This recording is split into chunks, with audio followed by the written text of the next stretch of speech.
I'm John Bennett, Roll Call's White House correspondent.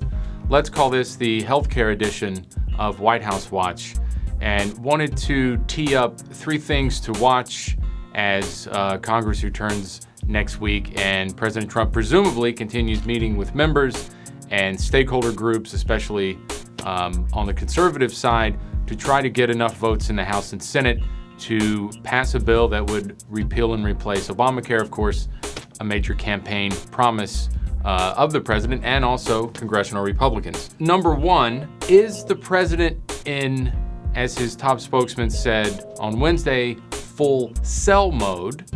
Or is the president, as his top spokesman also said Wednesday, looking to cut a deal? He's in a very much of a sell mode. He is a deal maker.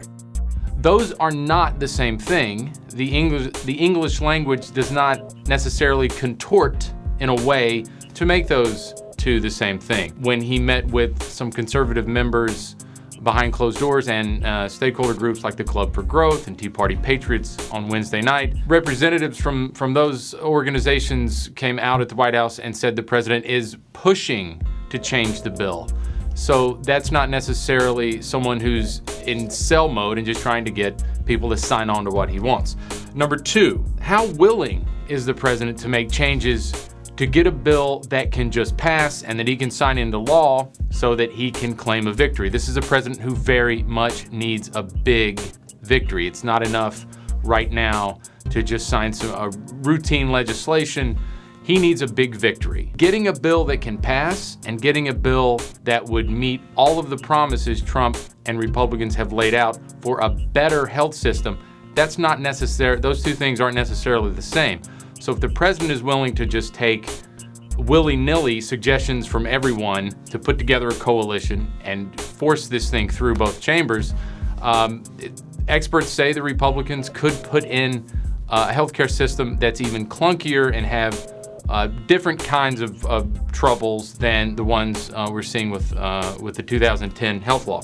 And number three, how will the allegation that he made last weekend on Twitter against Obama, seemingly with no evidence, and with no evidence since presented to the public by Trump and his senior aides, that Obama tapped his phones, if Congress starts nosing around, which they already are, how will this investigation, as it runs right up against his healthcare push, this could lessen his capital. This could lessen his ability to negotiate.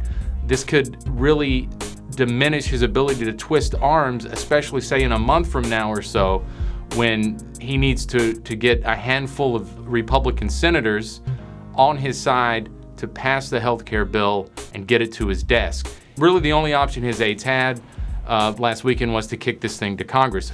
So the president might have tweeted himself into a corner.